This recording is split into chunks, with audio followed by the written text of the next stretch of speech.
Harris Merton Lyon was an American writer whom Theodore Dreisser called the American Emile Zola, and his work was appreciated by the likes of Mencken, but has been virtually forgotten since his death. Born in 1882 in Santa Fe, he attended the University of Missouri while working at a restaurant and a laundrette at the same time. Later he became a journalist, publishing his fiction in the leading magazines of his day. In 1908, the Atlanta Georgian asserted that a 17-year-old Japanese woman, referred to as Hyacinth Tawana, was coming to the US to marry him after he had saved her from a serious situation. In 1913, he moved to a farm in Connecticut and died in 1916 of Bright's disease. Lyon published 2 collections of stories grim and depressing during his life, which we shall be reviewing today. Sardonics came out in 1908. The theme linking these stories together, outside of misery, is the word sardonic, forced into every story, if ever so marginally.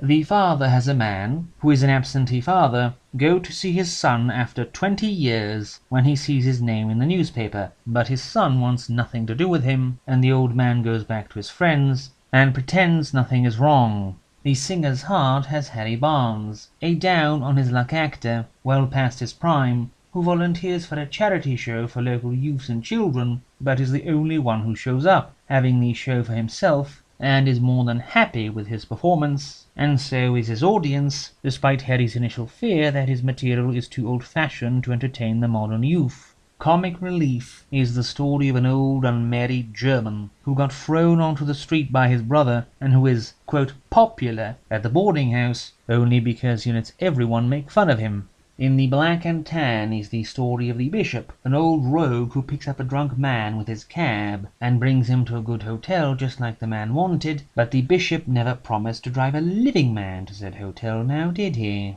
The Dog is the story of a drunk man who buys a dog, only to have an ugly fight with his wife ending in murder and suicide. The second motive has a pickle vendor take a stiletto off the wall to force a Dutchman to pay what he owes, but he stabs a ham instead, and everyone mocks him over this so much he kills the man anyway to make them stop laughing. The empty scope has a pair eke out a horrid existence in a bitter, silent, awful piece of farmland, and the one hope they have, the coming of a child, is taken from them when their child is born mute. Into the fourth dimension is a confusing story of a man poisoned by a Chinese waiter, shooting him in his last moment in retaliation, and then when the police arrive they discover the Chinese man had been dead for weeks, his malevolent spirit appearing to the disembodied spirit of the narrator before he disappears and the narrator floats off into space. Graphics, his only other book of fiction, was published in 1913. Sweetness and the Dark has workers from a chocolate factory, all dying from consumption, get delivered some boxes of bonbons from the factory they used to work for, but they all still die anyway. Josephson is the story of a newspaperman ruined by his colleague, cheating and blaming him for his own mistake, making him a mockery at the office, his pay reduced and his self-confidence destroyed, until the man just shoots himself.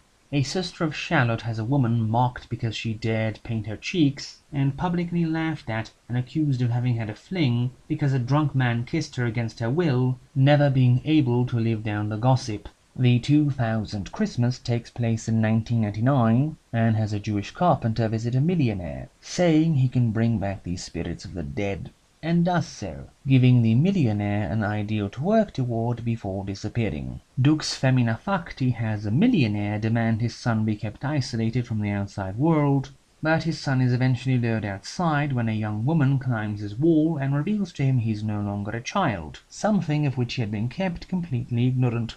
The Little Tin Gods is a tale of economic ruin, and the Race Rioter concerns a young sheriff trying to protect a black man from a lynch mob and paying the ultimate price. And it goes on like that. There are a few more light-hearted stories, but for the most part Lyon is quite pessimistic. And for a man who died of a kidney disease at age 33, can you blame him, in hindsight?